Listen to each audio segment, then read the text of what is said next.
3519. Justin listens in Phoenix, Arizona. Trent is in Kearney, Nebraska. And Kyle is one of our bureau chiefs in Kansas City, Missouri. Hey, Sue, what's going on? Hi, my sister lived in Boston, and I got so used to doing Boston driving, I whipped a U-turn in front of Severance Hall next to the hospital during the day. Oh, you got so used to driving in Boston that you brought it back here. Oh yeah. Yeah. Yeah, it's not easy doing a U-turn there. Does she still live there? Do you get regular practice by visiting your sister? No. Oh. She's moved to California. She couldn't stand it because they would sit there and literally force you into a wall other than move over and let you in the track. Yeah, Boston's not. Yeah, you got a really defensive driving there, and now she's exported it back to Ohio, and now everybody has to keep an eye open for you, Sue. Yeah. Right? Okay. All right. Yeah. Thank you, Sue. Sue cracking herself up. What did she say? Took a U-turn in front of Mercy Hospital? Severance Hall. Hospital, okay. Yeah. That's a geographical reference I wouldn't get, but. Oh, you've still never been to Severance Hall, have you? No. You got to get there. I guess. It's a beautiful place, and I have to have my tux dry cleaned, but yeah, I'll get it over there. You can just wear whatever you want. Oh, really? Yeah. Mm-hmm. Like a Bears jersey? Reason. Yeah, absolutely. Mm. No, to me, that's a place that you should probably dress if you're going to go. Yeah, but I mean, you don't have to wear a tux. You can wear a suit or just dress nice. But what's nicer than a tux? Nothing, but I'm saying. Now, I have a daytime tux and a nighttime tux. Can I wear the nighttime tux there, or does it matter? Mix and match. It depends on if you're going to a matinee or not. I don't like matinees. I don't want to leave a performance like that and the sun is still out. Of course, I guess in the wintertime it won't be. Then wait 2 weeks. Yeah. Go to the 2 p.m. show and you come out and it's pitch black.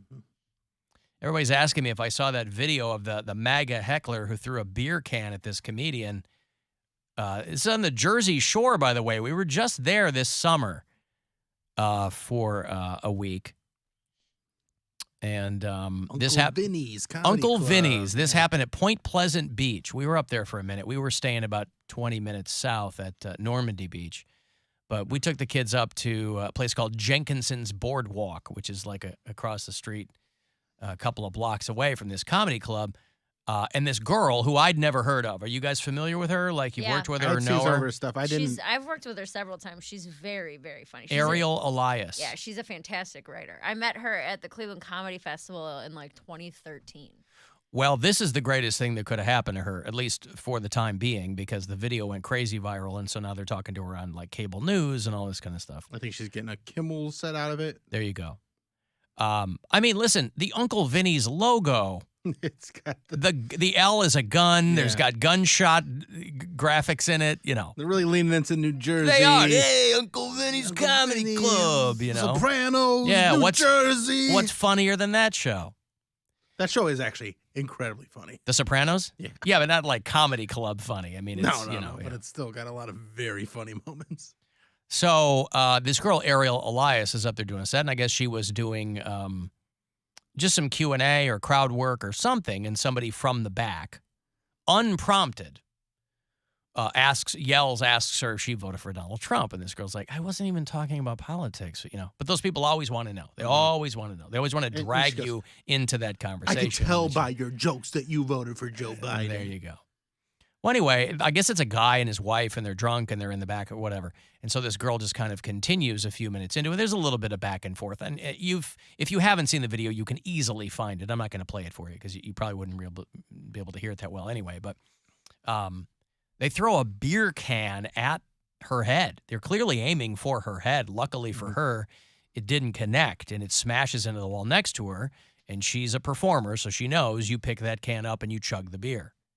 And that's how you get the crowd. You know, she already had the crowd. I mean, somebody starts heckling you, everybody wants them out of the club. But now they found those people, and now they have assault charges on them too, or something. Nice. Public disturbance. I don't know what it was. Also, this girl is getting amazing coverage off of this. Well, because she handled completely it random so well. She's not a noob, right? But even in a situation like this, you can have like an okay interaction. She had an interaction that was really funny, and then icing on the cake is chugging the beer afterwards. Mhm. So when she says, the lady goes, I can tell by your jokes that you vote for Joe Biden. And her response is, I can tell by the way you keep talking, even though everybody wants you to shut up, that you voted for Trump. Right. And the crowd goes bananas. Right. And that's when the dude threw a beer at her. Yeah. Well, violence is their love language over there in MAGA Town. But yeah, she's getting. Why are you trying to divide America? Yeah. She wasn't even doing political material. Right. She's doing crowd work. It's just crazy. It's just so It's silly. It blows my mind, man. If you're watching a performer and you don't like what they're doing, leave. I don't know. If I go to dinner somewhere and I don't like the food, I'm not going back there. You don't go back to the show and go, did you vote for Biden? This lobster tastes like you voted for Biden. No. Maybe that restaurant's a little different because maybe they had a bad night, right? Comics can have bad nights, too. Right, but my point is, she wasn't even doing political material. Right. I mean, these days, if you're a topical political comic, you're dodging metaphorical beer cans all the time because you don't know who's in the crowd. Right. It should have never happened. She wasn't even doing that, but they were desperate to have some conversation with her about it. Hey, Mike. Hey, Alan. Hate the show. Mike is our bureau chief from the West Coast of Ohio, who will check in from time to time. I was calling in to talk about this story before you even started, so that's great. I'm so surprised. I don't think it's any coincidence. Actually, I'm not surprised that Political Joe calls in at the same time this video is going viral. And let me be clear. I feel really bad for Joe and this guy that threw the beer can. I mean, having to go through life without ever sexually pleasing another person, having to deal with such a small come on, it's number, not that or hard. Some might even say micro. It's not that hard. Yeah, Bill's not mad about it. Anyway, I'm wondering what this is. I really got severely worried for Mary on this one. You know, like other female comics struggling to be funny, having to dodge beer cans. But Mary in this situation would be really screwed because she can't chug the beer, right? Or would she? No, she's not going to relapse for this. She's not going to relapse for a bit. That's her lack of commitment to comedy. You're right. She will not relapse for a bit, Mike. How dare I? Oh, man. Well, there's the answer. Thanks, guys. Have a There good is one. your answer. Thank you. There's Mike, who checks in occasionally from the West Coast of Ohio. Yeah, Political Joe called again. Oh, since we've been on. He called again. He's on a tear, boy. I'll play that for you in a bit. I'm not going to play it right now, but... Gotta edit. Huh? Probably have to edit. Yeah, a little bit. I got to do a little bit of that. Yeah, but that's okay. It's a little, he doesn't use words for the radio all the time. You know, you guys always give me a hard time, and the audience does too. When it comes to food, people say I'm weird about food. And I think maybe it's all relative. I'm probably weird about food maybe compared to some other people, but I grew up in a house where we weren't allowed a lot of the foods that normal kids were eating. We weren't allowed sugar and we were eating grape nuts for cereal, and we weren't having peanut butter and jelly. You know, we were having honey and molasses on our pancakes and blah, blah, blah. You know who Mike Greenberg is? Yeah. He's a long time morning guy for ESPN. The show was Mike and Mike. It was Mike Golick. Yep. Bob Golick's brother. And they were a team for a long time, and then I think there was a little bit of an acrimonious split, or quietly acrimonious. Anyway, they split. And Mike Greenberg, I think, goes to another level. I can't identify with this. He says there's nothing that you should not eat with a knife and fork, except for things that should be eaten with a spoon. He eats everything. Remember when George Costanza started eating his Snickers bars with a knife and fork, and it took him to a whole nother level because people thought he was... onto something. He was onto something. Mike Greenberg eats everything with a knife and fork. Pizza, wings, sandwiches. I hate people. He said, if I'm in a position where I have to have food in my hand, he goes, I will have a 12 napkin layer between my hand and the food. And I'm Fruit? Like an apple or a banana? He's cutting orange slices? don't know. It sounds like everything. People are calling him a Grapes? serial killer because, Or is grapes a spoon food? that might be a Sounds spoon like a food. spoon I don't food, know. yeah. Might be a spoon food. But they're intercutting this interview he did with like clips from Mindhunter. Mm-hmm. You know, the Netflix Psycho series where they're Yeah. interviewing serial Where they're killers. profiling. Yeah. Do you think so? There is nothing you should not eat with a knife and fork, except for things that must be eaten with a spoon. There's nothing people won't do. Last year, with a knife and fork, We should be using every resource we can, talking to the smartest people we find from the broadest possible spectrum. And there's a photo of him eating wings with a knife and fork. I don't even know how you do that. It just seems very labor intensive. Maybe that's his trick to not overeating. It's such a pain Or in eat the too ass. quickly. Yeah. Right. They say use smaller plates. Maybe his trick is that. born? Or are they formed? Because obviously, if you remember Mike and Mike, the other Mike Golick was a big dude. Yeah. And Greenberg was much more telegenic, which is why I think Golick was pissed because he's like, you're breaking up this radio show. And Greenberg's like, well, I'm going to go do TV because I'm a good looking, fit dude. So I'm sure that's where him being upset was about. Anyway, I don't watch his show or whatever, but I did see this. And or a couple of listeners sent it to me and said, oh, this guy's a psycho about food like Alan. Now, again, I don't think that I'm a psycho about food. I know what I like and what I don't like. Yes, I peel a banana fully. Pretzels. Knife and fork a pretzel? A small, crunchy pretzel. That's going to be your Maybe him. Yeah. that's a spoon one. I'm getting aggravated because I'm Maybe trying he to- doesn't eat those. He doesn't eat snacks? Probably Maybe not. Potato that's what. chips. No, maybe that's what keeps him. I wonder if he eats potato chips with a knife. That's and what fork. I mean. You press it, I it bet- crumbles. I bet that's what keeps him from eating those things. In Nuts, pistachios. his pretzels. mind, oh, you could eat an almond with a fork. No, you cannot. done maybe, it. maybe he's good with chopsticks because you It's can not eat a those. fork. I know, but you can eat those with a chopstick. I think he doesn't want to touch the food. So if he's using, maybe he. But uses also- chopsticks if he eats those things, which it seems like he probably is not eating a lot of chips. That's what I'm saying. pretzels. That's what's keeping him. But also a sandwich with a knife and fork. You know, let's say I go to Corky and Lenny's, right? Which I will do occasionally. Get myself a Reuben or something, right? I'm not going to eat that with a knife and fork. I'd very much like to, because I'm probably more aligned with him than I'd like to admit. But it's a sandwich. You're going Right. to pick it up and eat it. I will peel a banana fully and then eat it.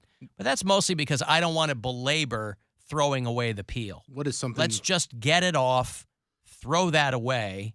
I'll eat the banana, wash my hands, done and done. What's something you'll eat that should be eaten with a nice knife and fork that you'll just hand it? Pie. Pierogies, Pierogies, pie, ham. ham. Ham in the hand is worth two in the bush. I'll just pick Deli up a meat. steak. Just, Yeah. I do love pierogies. Especially if a steak has a bone in it and I'm at home, I'm eating it off the bone. Like I don't need to be cutting things. You don't cut it off the bone. Why? What's the point? My sister. I'm eats- home by myself, just being Yeah, an your animal. house, your rules. I get Being it. an animal. My sister. Or a eats- rotisserie chicken, going into a rotisserie There chicken, you go. eating it in your car with your bare hands. Helping a calf like a give m- birth. yeah. My sister eats salad with her hands, and I had to Why? have discussion with her that she couldn't do it in public anymore. Why? Is this Because she OnlyFans likes- sister. Yes, she likes the proper amount of dressing on each piece of lettuce. So she'll grab like a piece of lettuce Oh, and she a dips it. cucumber and dips it in her dressing and eats it with her hands. I mean, I understand the logic. It You seems can also dip your fork into the dressing and then stab the lettuce. That's right. This is Huh. something she's done her whole life, where she'll take and then she's got Caesar dressing dipping down her wrists. Blech. Wait till Really that makes it to OnlyFans. Maybe there's a It's going to be a dressing smelly category. studio. No, I don't have anything. I don't think. I mean, I don't have anything weird like that. You want I mean, my wife makes fun of me because I've. lasagna? You want to pick up a slab of lasagna? No. Dude, You're I've like a And I won't sandwich. eat off small plates. I mean, yeah, at like that's functions, also I a won't, weird yeah. thing. to From do. being on the road, though, I've eaten everything with my hands. I've Oh, eaten absolutely. corn, leftover spaghetti, like while Yeah. I'm driving. Yeah. Whatever is in the to-go box from the club the night before is being eaten with my hands on the drive the next day. Yeah, but in a situation where you can be a little messy, You got a it's fine. 6-hour drive Yeah. in your own car. I don't like to be messy. It's like, I well, don't- I'll never get, like, if I'm on a road trip or something and I'm hungry, I like Taco Bell, but I can't eat Taco Bell while I'm driving. Rookie. Dude, that's like a taco's like the easiest thing to eat while you're driving. But it's got stuff that could slop all over you Don't and drip. take the wrapping all the way off, you psycho. No. Are you Are you going after a taco? Like, if you, Just I guess naked. you don't eat it in the car I then. don't eat it in the car. If I were a You passenger, try with your I would. knees. You hold it. See, my brother makes fun of me because when we have Sloppy Joe night at the house, I only get enough meat to where it doesn't overflow the side of the So bun. it's just a Joe. Yeah, exactly. My brother was like, that's not even a sloppy Joe. That's a needy Ned's. Like you gotta have some. It's a tidy Joe. Yeah, he was like, you can't have it to where I was like, well, I just don't want it to be all over. I don't like the bread to get soggy. He's like, it's not a sloppy Joe. The bread's supposed to get soggy. I'm like, it's not supposed to be falling It's apart. also not supposed to last long enough for it to get soggy. You eat those pretty 4 or quickly. 5 bites. Yes, gone. but if it's like laying around, like if the whole bottom layer, like if the whole bottom bun is just sopped with like all the meat Juice. fluid, the meat juice, Sucking it dry. it's not gonna be strong enough to withstand all that, all the moisture. Maybe right. you need some better buns too. You gotta get a firmer bun. we do. We're the team Great Value brand. Yeah, buns. You got to get them Hawaiian buns. Get them boy. Hawaiian buns or a Yummy. potato bun, Like something sturdy enough to withstand the sop. By the time we take out our buns, the buns are already falling apart. Yeah. Now, there's also Sloppy Joe night at Poundcake's house, but that has nothing to do with food. Withstand the Slop should be Cody's autobiography. I'm trying to think. Well, there was a period of time that Withstand the slop with Cody Brown. there was a period of time that I don't remember the names of the guys I slept with, but I don't think I've ever slept with a person named Joe. I really don't think so. Well, maybe you and Political Joe can get something going. Hey. Is that aspirational or? No, I'm just like, out of all the names, I've had like a lot of unique names, but I've never had a Joe, which is a very common name. Me whole, yes. Joe, no. Me whole. Al and I work with a woman who eats her potato chips out of the bag with a fork. You can't. There's Well, no no, way. you'd have to get it between the tines of the fork and then Yeah, bring so- it up to your. yeah. Again, it just seems just eat it, wash your hands, and go back about your day. Or dump it in your face like an adult. Yeah, Right. why even eat them? Crunch it I'm up. totally dump it in your getting face. chips in the break. Like I'm. I have a Chipotle order I'm waiting on right now. I'm like, oh, I'm going to eat that on the You walk got back. Hawaii. Oh, I You're did. you're getting Chipotle delivered here? Not delivered. I'm going to walk down and get it. I got Oh, 8 like pick it minutes. up off the Yeah. thing? Yeah. Somebody probably heard that and they're like, "Ooh, I'm gonna go steal Mary's Chipotle." Oh, no. Don't do that. I'm so hungry. Please don't do that. I walked in. We got Jimmy John's on some night last week, Jimmy John's. And we just order it, walk in, grab it off the shelf, right? Yeah. And I walk in, the one nearest that we always get from, and there's nobody in there. It's a bunch of kids working. Mhm. I walk in, there's no one there. I'm like, are there people murdered in the back? Yeah. Or there's no music on? Nothing. I turn around thinking like, maybe they closed early, but the free smells neon is still on. Yeah. And this older woman comes walking out, kind of disheveled. And then a woman that I think is maybe her daughter comes out behind her. And I go, I'm just picking up an app order. Usually they're, as they say, freaky fast, up there on the shelf. They pull out this CVS receipt length trail from the order slips. Oh. Like they've never seen it before. And I go, what is going on here? So then I Yeah. sit down, they're unwrapping the ingredients. I go, did these two like hijack this store? They certainly didn't look like they were the franchise owner. And then I Right. go, it's homecoming weekend. I bet every kid called off Yeah, they work. probably did. Yeah. But I still don't know who this woman was. I bet everybody called off work. And this woman's like, I guess I got to go in and work. I don't know. I got a break. If you want to send a text 35192, live streams at alancoxshow.com and listen anywhere on the iHeartRadio app. The Alan Cox Show. On 100.7 W.